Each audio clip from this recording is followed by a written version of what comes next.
Welcome back to the Kids for Justice Power Pod. On today's episode, I'm going to interview Jilchristina Vest, the creator of the West Oakland Mural Project. In June 2020, Jill created a mural about the women of the Black Panther Party on the side of her house, which was finished on the Juneteenth weekend of 2021. Keep listening to learn more about the things Jill had to do and the process of painting a spectacular piece of art. My name is Jilchristina Vest, and I live in West Oakland, and I live in the house that is referred to as the West Oakland Mural Project, which is the Women of the Black Panther Party mural, and then there's a mini museum downstairs.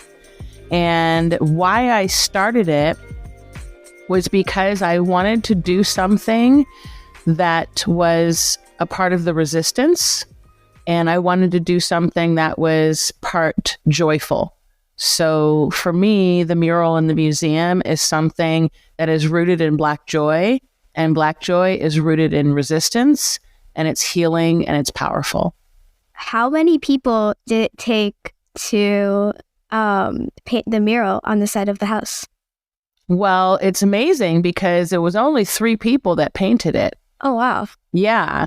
But the number of people that it took to get the house ready and get all of the walls ready, I would say, there was a whole team that came in with scaffolding and netting, and they had to sand the house and move the gutters and do all kinds of things. So I would say from the beginning to the artist and the mural team showing up, there was probably about 35 people. Then the artists show up, and there was 3 women that painted it. And yeah, 3 women. And what's on this mural?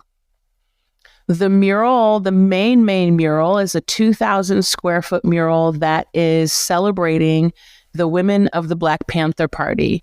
So where my house is where the Black Panther Party was active in the 1960s and the 1970s. These were basically teenagers that got together and were serving food and opening schools and making medical clinics and doing medical research, creating housing for the people. And they were immediately in the neighborhood where I live right now of West Oakland. So the mural celebrates those women and the programs that they created. So you're going to see a woman that has a doctor's uniform on, for example, and you're going to see a woman who's representing voting rights and the freedom of speech and free groceries. So you're going to see the women, and you're going to see some pictures that will explain to you what are the programs that they had in the Black Panther Party. Yeah, that's really cool. What do you think the impact of the mural on the neighborhood would be? I think the impact is exactly what I wanted it to be, in that I wanted, during the rebellions of 2020, there was a lot of sadness and a lot of turmoil, a lot of trauma. There was a lot of depictions of violence and death. And what I wanted to do was to balance those images with images of joy and success and excellence, so that we could look upon those images and heal. And I knew that if I looked at those images and I found joy, that joy heals me, that it would definitely heal the people in my community. So it has had that effect. We have amazing block parties 3 times a year, and you come to them and everybody's smiling and dancing and meeting new people and sharing food together. And it has become a community center, a community gathering place. And a community gathering place, not because somebody died here and there's a memorial and every year you put flowers down, right? We see those all the time. Yeah. This is a community gathering place where we come together just to be happy and just to say hello to each other and to celebrate this amazing history. That's great. And while you were you said that you were researching about you said you were researching about the women of the Black Panther Party to learn more. Did you learn anything that you didn't know before? Oh my goodness, I learned so much. The very first big thing that I learned was when I decided to do this mural, I contacted a Black Panther because I wanted to make sure that the Black Panthers were involved in creating this mural so that it would represent them accurately. So the first Panther that I spoke to, when I told her I wanted it to specifically be dedicated to the women, she said, well, I don't know if you know this, Jill, but the Panthers were nearly 70% women. I had no idea. I thought I knew a lot about the Black Panther Party, but I had no idea that they were basically mostly women. I also didn't know that they were teenagers, that they were 17, 18, 19 years old. I learned that there was over 65 survival programs. So a lot of the ones that I knew about had to do with the free breakfast program or the free lunch program or the community school.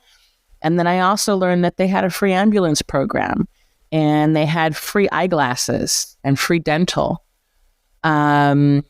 I learned that they had an international component to the Black Panther Party.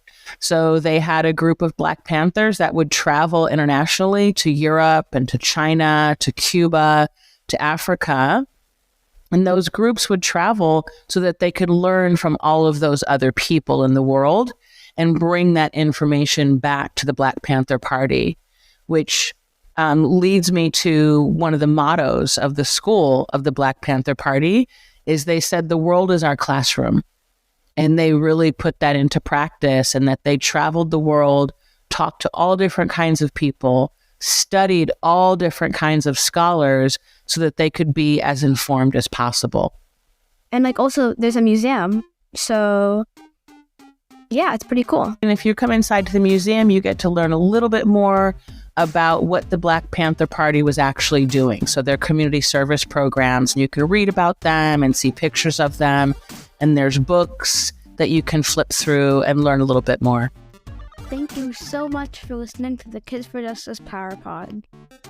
And if you want more information, anybody can go to westoaklandmuralproject.org. And it's really easy to just text me and make an appointment.